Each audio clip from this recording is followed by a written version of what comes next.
खबर दें आपको, अमेरिकी शहर सैन फ्रांसिस्को में खालिस्तान के लिए रेफरेंडम वोटिंग जारी। सिखों की जानिब से भारत से अलहदा वतन खालिस्तान के लिए रेफरेंडम की पोलिंग का अमल शुरू हो चुका और वोटिंग के लिए अमेरिका भर से हज़ारों सिखों की शिरकत है। गुरबतूत सिंह पन्नू में भी हाई लेवल सिक्योरिटी में मौजूद हैं और सोक सेंटर में जारी वोटिंग में गैर मुल्की मुबस्सरीन भी मौजूद हैं। वोटिंग का सिलसिला आध घंटे तक जारी रहेगा।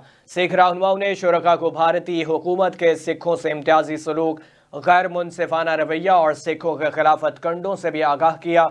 मोदी सरकार कत्लो गारत के जोर पर तहरीक खालिस्तान को दबाना चाहती है। सिखों के इस रेफरेंडम का इनेकाद इस बात की अक्कासी करता है कि सिख बरादरी दरियाए जमुना से वाहगा तक आज़ाद खालिस्तान के क़याम के लिए अपनी कोशिशें जारी रखेंगी और सिख फॉर जस्टिस के एडवोकेसी ग्रुप के ज़ेर तमाम खालिस्तान रेफरेंडम भारत में सिखों पर होने वाले मुबैना जुल्म और सितम की तरफ भी तवज्जो मबजूल कराने की कोशिश कर रही है।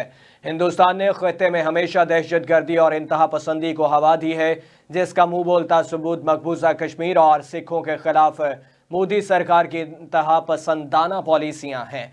सिख बरादरी ने इस बात का इयादा किया कि भारत मकबूजा कश्मीर को अक़वाम मुत्तहिदा की करारदादों के मुताबिक हल नहीं करना चाहता, लेकिन सिख बरादरी आज़ाद खालिस्तान हासिल करके रहेगी।